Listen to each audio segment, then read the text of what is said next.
Hello, welcome to Australia, welcome to Australian Book Travels, and welcome to this week's book recommendation and chat. And particularly welcome to all of you who have just joined the channel over the last couple of weeks. I hope you have enjoyed some of the videos on the channel, whether they be the travel videos or the book recommendations. So welcome. We'll pop into it today. As you may have noticed, we are in a different room.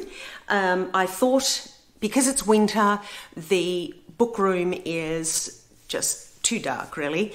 So I thought I would bring some light and joy in our lives and sit in another room where there's a little bit of sun coming through the north windows. Anyway, let's get on with it. Sorry, everyone. I think there's something on there too. I'm sorry, everyone. I must use the spectacles. Okay, the first couple that I want to show you, firstly, is Frances Brodie's Death of an Avid Reader. This is a Kate Shackleton mystery. Really good. Death occurs in a library, and the protagonist is a female in... I don't know... I can't remember. I'm just going to cheat here. 1920s. So it is based in the 1920s. And what I was going to say, strangely enough, although not absolutely, but there is a similarity. As I was reading, I read this a couple of years ago, actually. As I was reading this, I remember thinking that it was very similar to Phryne Fisher's, the Phryne Fisher mysteries, written by Australian author Kerry Greenwood. This is fairly similar. It's not as decadent. The protagonist is not as wealthy and she's not as flamboyant or, you know, the master of all life and anything in life. I mean, I think Phryne Fisher can perform the martial arts and she can fly and do all sorts of things. Kate Shackleton doesn't. She's much more down to earth. Look, this is a lovely, simple read, easy read, but look, I enjoyed it. And there are many in the series. I think this one was perhaps, let me just see for you. I think it was 2013 or something like that. It's published by Minotaur Books in 2016, so I wasn't far wrong. So this one is an older novel, but there are many more in the series. I think there's around about 8 to 10 in the series. I have not read the others, only because... not because I didn't enjoy it, I did, but there are just so many other books I'm reading, and one day I will get to the rest of the series. Or to be honest with you, I haven't seen many Frances Brodie books available anyway. I think that's another reason why I haven't picked up the rest of the series. If I did see them, I would certainly pick one up. But I have so many other books at the moment, I'm not actively going out and seeking the rest of the series, but if I come across them, I would definitely be interested in reading more. This is a good read. It's easy. It's a bit of fun, and yeah, look, I recommend it. And there are stories like a lot of crime fiction. There are other mysteries within the mystery. I mean, not every crime fiction book has that, but a lot of them do, where there's mystery, and they lead you astray, and there are a few red herrings and things. But look, I really enjoyed this. I thought it was really good, and I recommend it. And I will be getting to the rest of the series when I can. Now, one that you may all be familiar with, the next one is Lucinda Riley. She was the author, or is the author, of the Seven Sisters series, which I thoroughly enjoyed. And we can get on to another time. But this is Lucinda's only crime fiction book, The Murders at Fleet House. I did read this quite a few years ago. I think this also was written maybe 20... Oh, no, I know. It was written in 2006, but it wasn't published until after her death. And I think now Lucinda died in 2021. So I think this was published 2022. So there. My memory is, sometimes it fails me, but occasionally I can rely on it. So this was published in 2022, which was after her death, which was in 2021. But she wrote it in 2006. Now, the foreword in this, I believe, from memory, look, I'll get this. I won't go just from memory in case, but from memory, her son wrote the foreword. Yes, he did. Yes, he did. And in it, he says that even though she wrote it in 2006, the publisher and her son made very few changes. Not because Lucinda wanted it to be kept that way. On the contrary, she wanted to make changes to it and clean it up, and as writers do, before they're published. But her son and the publisher decided to do very minor changes. I would say grammatical, perhaps. They don't say what the changes were, but I would say it would be just tidying grammatical changes and things like that. This, her protagonist in this, well, one of the main characters, which is a protagonist, but she doesn't feature heavily.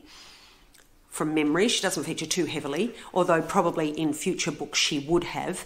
That is, now what was her name? D.I., Detective Inspector, Jazz Hunter. Let me get that for you. Let me check, because I'm probably leading you right astray. I read this a couple of years ago, and I have read many books since then, and as you can all appreciate, the memory, this could be an occasion when the memory gives out. Nope, I was right. Detective Jazz Hunter. And it begins in a boarding house, a school boarding house, and there is a murder. Again, stories within a story. You learn a little bit about Jazz Hunter and a couple of the other, obviously, the suspects as well. I enjoyed it and I recommend it. But even at the time, I remember once I had finished reading it, it wasn't one that I was eager to read the rest of the series. I mean, we can't now anyway. There is not a series and Lucinda has passed away. But it's not one that I was eager to rush out and read, another in the series. This is a standalone anyway, and I read it. It was good, but it wasn't thrilling. It didn't leave too much of an impression for me. It was good, and if you want to read a crime fiction, absolutely, it wasn't poorly written. I mean, you wouldn't expect that from Lucinda Riley anyway. But it was the storyline and the writing was okay. But that is Murders at Fleet House. That's that one. Now, the two I really want to tell you about. We have all grown up at some stage and been informed about Vincent van Gogh. I was introduced to Vincent in an art class at school when I was probably about 12, I think. Something like that, 11 or 12. And we were informed that he was a wonderful artist or we should try to interpret his works as an art class does, and that he was insane. He cut off his ear and he was insane. Now, over the years, having piqued my interest with that story and with his artwork, I then became interested in his work and his life further. And over the years, I have read and watched documentaries and I have read books on Vincent van Gogh and have learnt that that wasn't entirely the case. He wasn't insane. He was for all sorts of reasons that we could sit here for quite a few hours and discuss, and I won't put you through that, but he had, even in his own words, he had a very austere childhood. He lived in the shadow of a deceased brother, who was less than a year when he died, less than a year old, but his mother never got over that.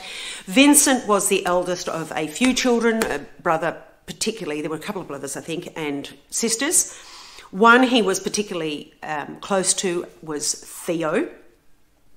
But he was also in the times in the mid to late 1800s where, and even up until recently, where it was expected that children would follow in the footsteps of the family, or particularly the father. So Vincent's father was a clergyman, and Vincent was either expected to be a clergyman or an art dealer, where a lot of the family were also either art dealers or clergymen. And as we know in life, we shouldn't be pigeonholed and we shouldn't be pushed into what does not suit us in terms of career. So Vincent became a clergyman, and he also became a teacher, and he became an art dealer, but none of these, he just did not feel right in his soul. The other thing that over the years has become evident to me is he was a sensitive man, and he was thoughtful to his fellow human beings, to the point where, as a clergyman, he gave his parishioners, these poor, destitute parishioners, particularly one instance where he was a clergyman in a mining town, and the miners were so poor and so badly treated by the companies, the mining companies, that he gave various families literally the clothing that he was standing in. He gave them his shoes and he went barefoot. He gave them his bed and he slept on straw. This is a man who is sensitive and thoughtful to his fellow human beings. This life of being a clergyman, he could see the hypocrisy of it, and it did not suit him. So too being a teacher and so forth. And he eventually stumbled across becoming an artist. His brother, Theo, became a very well-respected and well-known art dealer in France. They were Dutch, of course, the family, but Theo became a very well-known and respected art dealer in Paris. And throughout their lives, Theo actually financially supported his brother Vincent. It tells you the bond between them. He financially supported Vincent in clothing, in art equipment that he needed, in housing. He supported his brother financially completely. Even when he married, Theo was still supporting Vincent. He loved him so much, and he respected him so much and believed in him as an artist so much. So too, Vincent loved Theo.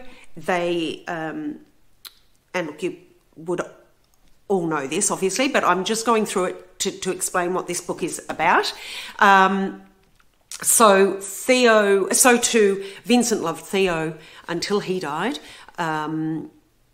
He respected and appreciated the fact that Theo was supporting him financially, and he just loved the fact that Theo respected and loved his work and was happy to support him spiritually as well. Now, Irving Stone is the writer, he's the author of this book. He wrote it in 1934, which is only 44 years after Vincent died. Vincent died in 1890. And it has been speculated that he was actually murdered. And I have my own thoughts on that. I'm not convinced that he committed suicide. There are reasons for that, and we can discuss that at another time. I won't go into that now. But he and Theo, the brothers loved each other so much and respected each other so much. Theo died not 6 months later, once Vincent died. Now, Theo did have syphilis, or he had the beginnings of syphilis, which would have been the end of his life eventually anyway. But it is understood that Vincent's death actually exacerbated and accelerated Theo's demise, which is really sad, and it's extraordinary, actually, when you read about their lives. It's just extraordinary. But this was written in 1934. I think it was published in 1935 or 36. This is a must-read. It's absolutely beautiful. I don't understand why I have never had the opportunity to read it before in my life. I have some years on me, and I would have expected that I would have seen this and read it. I haven't. I was made aware of this through Sherlock and Pages, which is an independent bookshop from Somerset, England. And I'm so glad that Luke, who is the owner of that shop, brought this book to my attention. It is absolutely beautiful. In its own right, it is poetic. It is respectful to the story. Irving Stone does say in the beginning, that in a note in the beginning, or the note at the end, I think, that he based his works on, I think there were around about 1,000 letters that Theo kept from Vincent. They wrote to each other nearly every day. No matter where they were in the world, they wrote to each other nearly every day. And those letters from Vincent to Theo give his feelings and thoughts and all of the processes that he went through in his life, and also the day-to-day happenings. Now, like I say, this is... Irving Stone does say in the note that he has used those letters to write this book, and that there is some poetic license in some of the dialogue. I mean, obviously, he would not know what was said verbally between people, or indeed some of the things that happen in Vincent's life on a day-to-day basis, but the majority of it is from these letters, and then he has filled in the gaps. It is done beautifully and respectfully. I couldn't put it down. Once I started, I was so engrossed in this.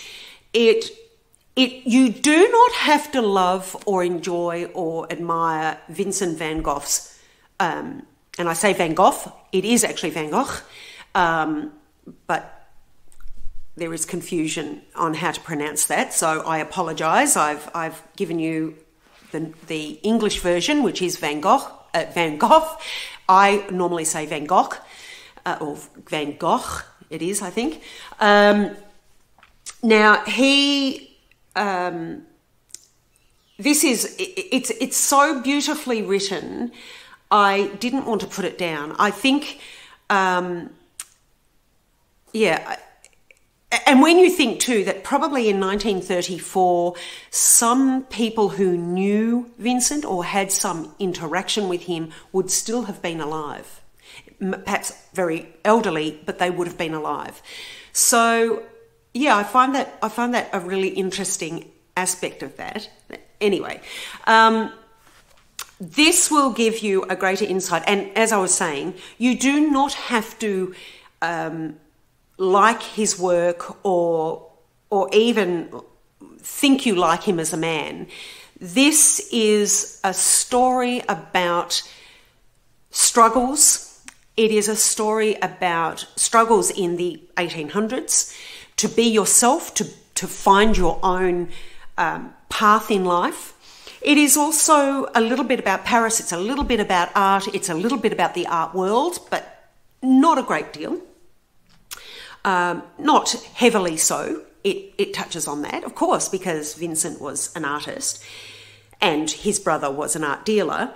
But it's also a little bit about mental health and how others treat you and how you treat others. I recommend this no matter whether you are a Van Gogh admirer or not. You don't have to be. It is all of these things that we can learn from, which is the struggles of day-to-day life in the 1800s, the struggles of being an artist, the struggles with mental health, and the love of life. He loved life, absolutely loved life and colour, and he was so passionate about and this is a very, very loose quote, but he was quoted as saying, and I think he wrote it in one of the letters as saying something like, it would be best if he was remembered for the feeling within his paintings, the feeling and the understanding. That is just paraphrased. There is a very good quote within a few words, but I can't remember them right now. But yeah, look, this is a wonderful story. If you enjoy biographies, if you enjoy finding out people's struggles and how they overcome them, the art world, Paris, the 1800s, it's absolutely brilliant. I recommend it. Now, the other thing which I found really interesting, he was friends with Paul Gauguin, who was, from my understanding and from my research about Gauguin, he was a bit of a monster, actually. He wasn't a very nice person, Gauguin. And Vincent lived with him for 7 weeks in the south of France, and that did not go well at all. I think from reading this and reading other, and listening to other people lecture, specialist professionals lecture on Van Gogh, Gauguin, yeah, he was a bit of a nasty character, and his personality would certainly have clashed, and it did clash. It ended up, in fact, with Van Gogh cutting his ear off because of an argument with Gauguin. So he was not a nice person, Gauguin. He was from all accounts, and even in Irving Stone's book, he teased people, and really, I think he probably sourced out their weak points, and then, as some people do, they source out people's weak points and then they really hammer home those weak points and play with them. I think he played mental games with Vincent, but that's my opinion. I'm sure other people will have their own opinion on that. But yeah, so that resulted, the confrontation between the two of them, the conflict between the two, resulted in really Vincent's breakdown and the way people in the village treated him shortly thereafter.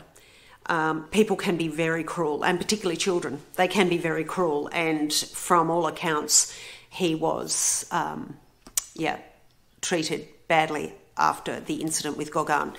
So, look, I really recommend this. I can't recommend it enough. It is an absolutely fantastic book, and I don't understand why it wasn't in my life earlier.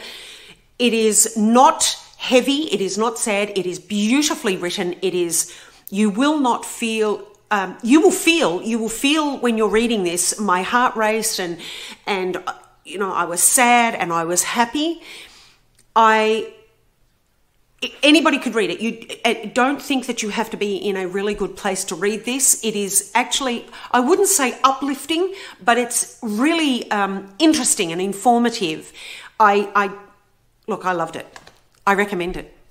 Do yourself a favour and please read it, borrow it, do whatever you have to, but definitely read. If you haven't already, definitely read Lust for Life by Irving Stone. Penguin. This is Penguin published, and I think it's around about 500 pages. Let me have a look. With the notes from Irving Stone as well, it's 481 pages. It is a brilliant read. I couldn't put it down. Fantastic, and I recommend it. Now, the next one I really loved, and I absolutely recommend for everyone and anyone from teenage upward, is Catherine May's Wintering. Now, this was also purchased at the same time as Lust for Life from Sherlock and Pages in England. They have some amazing books. I would get online and definitely flick through their online shop. They have a physical shop, but they have an online shop for all of us who live overseas. This is also a book published by Penguin, 273 pages, and now let me see, I think this was published in 2022 or 2020. Let me have a look. 2020, I was right. I read this in a day. I absolutely loved it. It is not simple, but it is simply written. Catherine talks about wintering in two aspects: the literal sense of hibernation, as a lot of animals do, and even humans historically would hibernate in winter. But it's also the metaphorical sense of wintering, so looking after yourself and protecting yourself in perhaps even during times a lot of people suffer from SAD syndrome in the winter or due to the lack of light, or that metaphorical stage of wintering where you withdraw if you have had a really sad or trying time in your life, or a black time in your life. So it could be, the loss of a loved one, deceased, or just the loss of a relationship, be it a friendship or a parent or a sibling, or also the loss of perhaps a home or a job. So she talks about that in both aspects of wintering, and how to not overcome it, but how to accept it and ride with it, but to help yourself along the way. Don't ignore it, don't try and fight it, but to embrace it effectively. And look, at my age now, I have been through a couple of times in my life where I have wintered, where I have been through some very sad times, the loss of parents, the loss of friends, the loss of, through different circumstances, the loss or moving on from a home, from a relationship, from illness, being being diagnosed with an illness. So those times I have learned at this age now to very much not fight it, and just to go with it, to accept what has happened, but to also accept the way that you feel. That is really important. And then to nurture yourself along the way. And this is what Catherine does. Now, she does give a couple of books that have helped her along the way, that she's enjoyed and have nurtured her and sustained her in trying times. And she also talks about she gives you examples of other people, like friends of hers who have suffered and what they have done in their life. It's not an instructional manual. It is beautifully written. I thoroughly enjoyed this. It was really a book that, as I was reading through it, I thought, that's how I felt, or that is how I dealt with that. So it is confirming sometimes what you're doing. Conversely, if you are going through something and you haven't had those experiences before, and it's traumatic and you don't know what to do, this is a book. It doesn't give instructions, but it helps you, as you read it, it helps you realise that things, you do go on, life does go on, and there are things that you can do along the way to help you winter. A beautiful bath, rituals of having a candle or a bath, or reading, or going for a walk, or exercising, or changing a routine that you once had and maybe making that better and more nurturing. I thoroughly enjoyed this. As I say, I read it in an afternoon, actually. I couldn't put it down. It was, as I say, it's not simply written, or it's not simple in its content and context.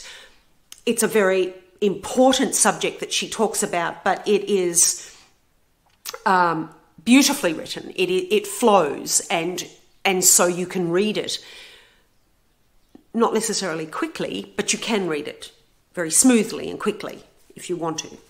I loved this. I absolutely loved it, and I think if you gave it as a gift to a teenager, right through to a friend or a loved one, it is a beautiful book, absolutely beautiful, and I recommend it. Catherine May, Penguin. This is Wintering, The Power of Rest and Retreat in Difficult Times. Beautiful, absolutely beautiful. Lust for Life, again, powerful and yet gentle in the way it handles various subjects and Vincent's life. He was a brilliant man, absolutely brilliant, and If you didn't know it before, you will know it after this. It's absolutely beautiful. The Murders at Fleet House, I enjoyed it. It was a great crime fiction, but I just didn't feel the urge to want more. And we can't get more anyway. It is Lucinda Riley's only crime fiction. Perhaps things would have progressed if she had written more. But yeah, look, I enjoyed it, but it's not my favourite. And Death of an Avid Reader, the Kate Shackleton mysteries by Frances Brodie, are lovely. They're easy, they're fun, they're light, they're great entertainment. Fairly similar to Franny Fisher's and perhaps even some of the Mitford Sisters by Jessica Fellows. Just light, good reading, good little mysteries. That's it for today. I hope you've all been well. I didn't say that at the very beginning because I do want to get this. Today is Monday. I want to get this uploaded for you this afternoon so that we don't miss out on our Monday book reviews or book recommendations. Yeah, so I hope that you're all well and that you're enjoying your reading or your travelling, cooking, eating, whatever you're doing. I hope that you're enjoying it. And it is important, as Catherine says in Wintering, it is important, whether you're in winter or whether you're in summer or spring, whatever time of year, that we have these self-care. And it really is undervalued. I know it's very cliche to say that. You know, a lot of people now say, oh, self-care, and there's so many YouTube videos where there are people going through the process and the routine of self-care, but it is important. It really is. There is only one of us. Life overall is short in the scheme of things, and, you know, we do need to look after ourselves. Because if we don't look after ourselves, we can't look after others, whether that be family members or animals in our life or the environment, whatever it is. We can't do that unless we look after ourselves. So do look after yourselves, everyone. I will see you, hopefully, in the next book recommendation video or in the next travel video on Saturdays. But of course, they're all uploaded on the YouTube channel each time anyway, so you can have a look at past videos, but each week we do upload new ones. There is also, this Wednesday, there is an extra video for you all, and that is a little bit of travel. They're just short, but hopefully what I want to do is each month upload a midweek video, just once a month perhaps, of something different. So whether that be just a short video going out locally or going to a museum or that was our goose. I don't know if you heard that, but that was one of our geese. So I apologise. Yeah, so we want to do that once a month, just a short video midweek, sneaky midweeker, and we hope you enjoy those too. So I look forward to seeing you next time. Take care and good eating, happy reading, safe travels wherever you are. Take care and I'll see you next time. Bye for now.